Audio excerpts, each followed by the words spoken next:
याद है फेवरेट है इसको मैं लिख लिया वो। सुनो देखो एलसी ऑसिलेशन में क्या होता है, एक इंडक्टर और एक कैपेसिटर को कनेक्ट कर देते हैं। कैपेसिटर जो होता है वो इनिशियली चार्ज होता है, उसको लाके इंडक्टर के साथ जोड़ देते हैं। समझ एक बात।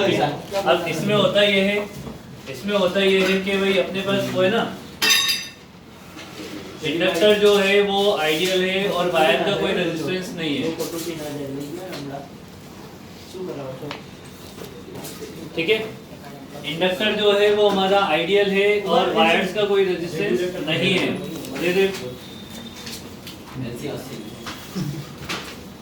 इस पे इनिशियली चार्ज होगा, मान लो Q नोट। इनिशियली कितना चार्ज होगा? Q note. तो वो धीरे धीरे कम होता जाएगा। इसका जिंदगी का ना उसमें 1 माइनस नहीं होता, डायरेक्ट होता ना। और आफ्टर टाइम t या एट टाइम t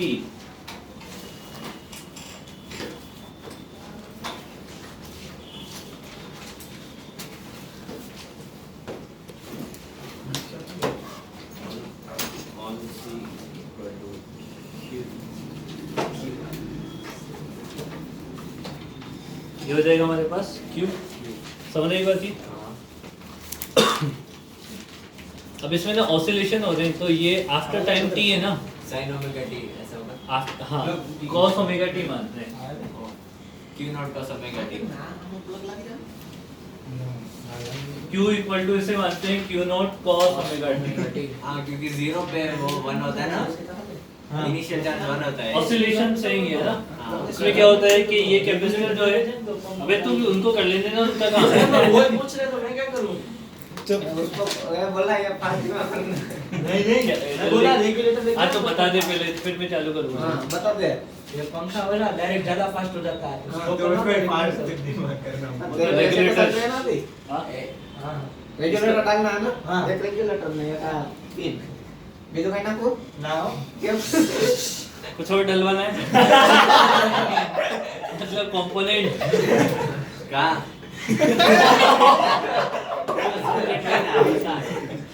किसमें डालना सॉकेट में। काला सा ऐसे का बन અત્યારે પહેલી नहीं चल रहा है नया डालना है पूरी देखो इसमें क्या होता है, अब समझ लो भाई, टाइम नहीं है फिर, है ना। इससे जो चार्ज है वो इसमें जाता है, इसका चार्ज कम होता जाता है, इसकी करंट इंक्रीज होती जाती है। तो एक टाइम ऐसा आता है जब ये पूरा डिस्चार्ज हो जाता है, ये पूरा फुल चार्ज हो जाता है। शुरू में मेरे को बता या तो तू बता। शुरू में इसके पास फुल एनर्जी होती है Q naught square by 2c, इसके पास होती है 0। थोड़ी देर के बाद ये जब पूरा चार्ज हो जाता है तो इसकी एनर्जी हो जाती है 0 और इसकी एनर्जी हो जाती है हाफ एल आई मैक्सिमम, क्योंकि करंट मैक्सिमम। एनर्जी कहीं पे डिसिपेट नहीं हो रही है क्योंकि रेजिस्टेंस है ही नहीं पूरे सर्किट में, तो पूरी एनर्जी जो है वो कंजर्व है। ये इसको चार्ज कर रहा है, फिर थोड़ी देर बाद ये इसको चार्ज कर देगा। बट इस चार्जिंग प्रोसेस में क्या होते हैं कि पोलैरिटी चेंज होती है। अब पोलैरिटी कैसे चेंज होती है देखना, ये प्लस चार्ज है, यहाँ से जाएगा ये फुल चार्ज हो जाएगा, ये प्लस ये माइनस, ठीक है। इंडक्टर अपनी करंट को इनिशियली चेंज नहीं करता है, तो इंडक्टर में जो करंट पहले ऐसे फ्लो हो रही थी जिसकी वजह से प्लस माइनस बने, अभी भी करंट वो ऐसे ही फ्लो करवाएगा। ऐसे फ्लो होने की वजह से कैपेसिटर का जब ये टर्मिनल चार्ज होगा तो ये प्लस बनेगा और ये माइनस बनेगा। फिर इसकी करंट 0 हो जाएगी, ये फुल चार्ज हो जाएगा। अब कैपेसिटर में नीचे प्लस है, चार्ज ऐसे फ्लो होके इसको प्लस बनाएगा, इसको माइनस बनाएगा।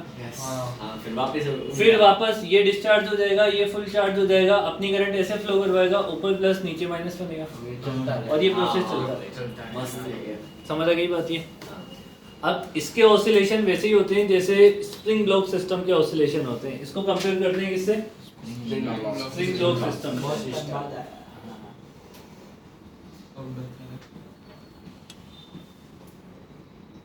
ये स्प्रिंग कांस्टेंट, समझ आ गई बात ये।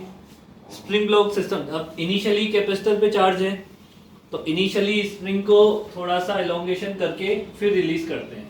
इनिशियल इसके पास भी Initial एनर्जी है charge. तो इसको भी एनर्जी देनी पड़ेगी। तो इनिशियली थोड़ा सा हाँ एक्सटेंड करके रिलीज करते हैं। तो इनिशियली किसके पास एनर्जी है? ब्लॉक के पास हाँ ब्लॉक है ना, हाफ के एक्स स्क्वायर जितना भी लोंगेशन होगा। जब वो मेन पोजीशन पे आएगा फिर स्ट्रिंग के पास तब कौन सी एनर्जी जीरो हो जाती है? मेन पोजीशन पे पोटेंशियल एनर्जी कौन सी बन जाती है? Kinetic energy. तो इसकी एनर्जी इसमें कन्वर्ट हो गई वो कैपेसिटर पोटेंशियल एनर्जी डिनोट करता है और ये कंडक्टर काइनेटिक। फिर ये इधर आएगा पीछे, स्प्रिंग में वहाँ पे एनर्जी राइस आएगी। फिर इसमें एनर्जी आ जाएगी, हाँ। इसकी जीरो हो जाएगी। ये ऑसिलेशन समझ गए? अभी देखो Q equal to Q naught cos omega T, हमने एक इक्वेशन लिख ली है, समझ आई बात ये? तो पहले तो इनिशियल एनर्जी कितनी है? क्यू नॉट क्यू नहीं हाँ initial energy in capacitor U electrostatic equal to कितना हो जाएगा? Q naught square by 2C। Initially तो फुल चार्ज है ना कैपेसिटर, हाँ। उसके बाद फुल एनर्जी एकदम। हाँ T टाइम के बाद इसमें करंट कितना फ्लो होगा?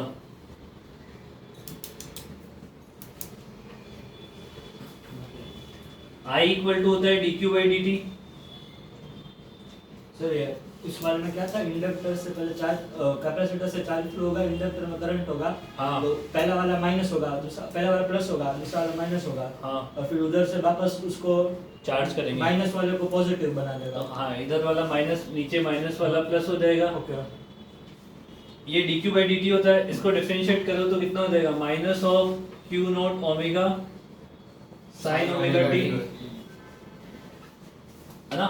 हाँ एट फाइनली कितना हो जाएगा? हमारा इंडक्टर फुल चार्ज हो जाएगा।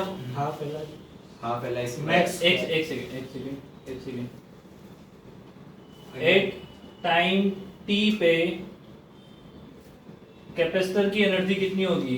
इसको ना इनिशियल लिख लेना ना। कैपेसिटर की एनर्जी कितनी होगी? Q square by 2C। And inductor की एनर्जी कितनी होगी? Half half L square L I max maxi नहीं, टी टाइम का अच्छा, काम कर लो। टी। एक तो हाँ। चला लो, गर्मी लग रही है, कोई चला लो एक।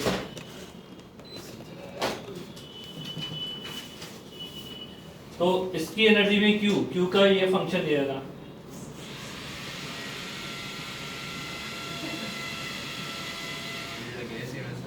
और मैग्नेटिक एनर्जी कितना हो जाएगा? हाफ ये माइनस एल आई स्क्वायर। आई का फंक्शन ये था। उसका square Q not square omega square sine omega T. ठीक है, अब इसको अपन है ना स्प्रिंग क्लॉक सिस्टम से अगर कंपेयर करें तो इसके ऑसिलेशन की इक्वेशन क्या होती है हमारे पास? अब देखो इसमें उसमें तो वो एम्पलीट्यूड में आएगा ना। Omega T plus d2x divided by dt square plus omega square into x equal to 0 होता है। यहाँ पे जो इक्वेशन बनेगी वो बनेगी, डिस्प्लेसमेंट की जगह चार्ज होता है dq divided by dt square plus 1 by l c into q equal to 0 बनेगा। तो 1 by root LC omega square की वैल्यू क्या है? 1 by root omega 1 by LC। ये तो होता भी है, हाँ हाँ इसमें वैल्यू पुट कर दो। Total energy at time t second पे टोटल एनर्जी कितनी होगी? सर ये ओमेगा स्क्वायर Q को square स्क्वायर by- तो हमें पता है ना कि वो उससे डिराइव हुआ है। वो उससे कंपेयर करके निकाल लिया है।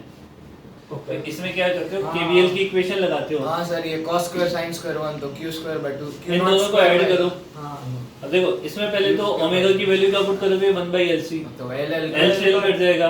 तो ये Q not square by 2c, इसमें भी क्यू नॉट हाँ, स्क्वायर बाई हाँ, 2c वन बचेगा। हो तो वो 1 हो जाएगा। तो इसकी एनर्जी किसी भी टाइम पे निकालोगे ना, स्क्वायर बाय 2 से आएगा। इनिशियल भी उतनी है, Final टाइम भी टेपर भी उतनी है, फाइनल भी उतनी आएगी। हो गया। इसमें एनर्जी कंजर्व दे रही है तो पता लग गया ना, टाइम टेपर भी उतनी आ रही है। हाँ फाइनली क्या हो जाएगा?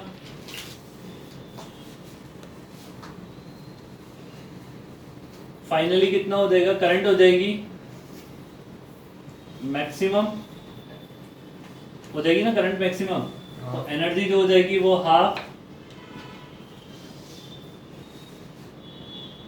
हाफ एल आई मैक्सिमम का स्क्वायर हो जाएगा। अब ये ना देखो इनिशियल एनर्जी और फाइनल एनर्जी बराबर ही होती है, कंजर्वेशन है ना एनर्जी का। इसमें क्या होता है, इलेक्ट्रिकल एनर्जी कन्वर्ट होती है मैग्नेटिक एनर्जी में, मैग्नेटिक एनर्जी कन्वर्ट होती है इलेक्ट्रिकल एनर्जी में। ये बस इनमें है ना, और ये चलता रहता है। यही था, हो गया। नहीं अभी ये तो एक बात समझ आ गई। अब टी टाइम पर इनके फंक्शन एनर्जी के अपन ग्राफ प्लॉट कर लेते हैं।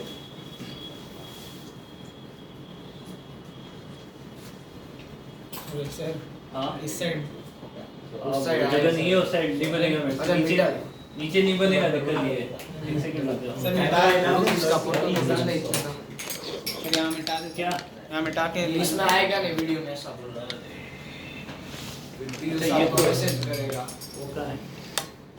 तो ये मेरे को लगा ये इसी का पार्ट, ये तो अलग था ना। हाँ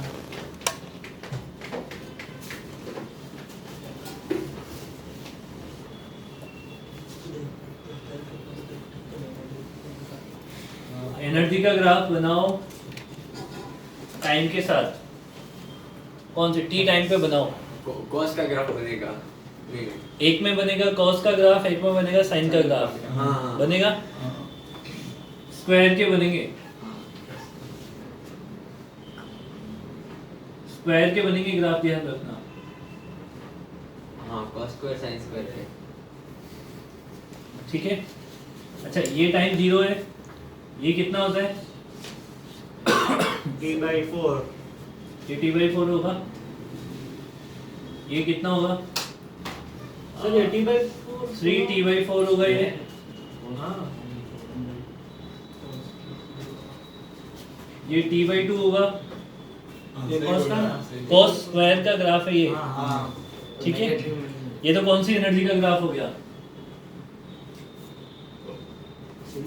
इलेक्ट्रोस्टैटिक एनर्जी। और मैग्नेटिक एनर्जी का ग्राफ साइन स्क्वायर का बनेगा। वो तो 0 से सर ये कॉस स्क्वायर का बनाया आपने? हाँ तो ऐसा थोड़ी होता है। ऐसा कैसा होता है? अरे ऐसे नेगेटिव में जाता है ना। अरे सर नेगेटिव में नहीं, पर ऐसे एकदम कर्व नहीं होता, वो एकदम 0 पे एकदम ऐसे बाउंस जैसा होता है। ये वही है मॉड। अरे हाँ ये तो आपने दोनों आया था, ये मुझे याद कैसे है। होता है? मोड का नहीं है, मोड का बनता है वो। मोड का मोड में होता है, रिफ्लेक्शन वो जाता है ऐसा ऊपर है। पूरा। और स्क्वायर में भी ऐसा नहीं नहीं, होता। नहीं, नहीं, करके देख लेना। तू डिफरेंशिएट करके देख ले। 2 हो जाएगा। हाँ? 2 cos ओमेगा सही है सही है। सही है यार ये। वो सही है, ऐसे ऐसे ऐसे। और फिर शार्प एज पे तो फिर वो डिफरेंशिएबिलिटी भी नहीं आती। हाँ आपको आती है, कल टेस्ट है इसकी। इतनी तो नॉलेज है ना। क्या समझा है? अच्छा ये क्रॉसिंग पॉइंट क्या डिनोट कर रहे हैं? ये वो equal एनर्जी के हाफ टाइम इक्वल। पे, हाफ टाइम पे। तो ये कितने टाइम पे? T/4 T/4। अरे हाँ, अरे उसका हाफ। हाँ ये कितना हो जाएगा? 3 T/8 ये कितना हो जाएगा? T/8 वो कितना हो जाएगा? 7 T/8 इसमें क्या पूछ सकते हैं T/8 कि वो टाइम बताओ जिस टाइम पर इलेक्ट्रोस्टैटिक एनर्जी है, मैग्नेटिक एनर्जी नहीं है। हाँ वो तो हो जाएगा। T/2 0 T/2 T/2 फिर आपका T/2 हाँ समझ रहे हो? उल्टा पूछेंगे तो T/4 उल्टा पूछ लिया। वो टाइम बताओ जब दोनों एनर्जी बराबर है। एक आंसर नहीं है, बहुत सारे आंसर होते हैं क्योंकि ये कंटिन्यूअस चल रहा है साइकिल। अगर ऐसे NT ऐसे ऐसा तो सर दे देना इसके मैंने ऐसा है सर T/2 थोड़ी होगा, T होगा ना वो तो T होगा ना, पूरी साइकिल कंप्लीट हो रही है। अरे हाँ बे लास्ट में T है। अरे हाँ मेरी बात सुन, ये जो टी है वो किसका टाइम पीरियड है? कॉस का। हाँ तो उसका आधा होता है ना क्या आता हो रहा है? Time period. ये स्क्वायर है। इसका टी है तो उसका क्या होता है? स्क्वायर का। अरे स्क्वायर है ना। अरे हाँ हो गया बस यही था।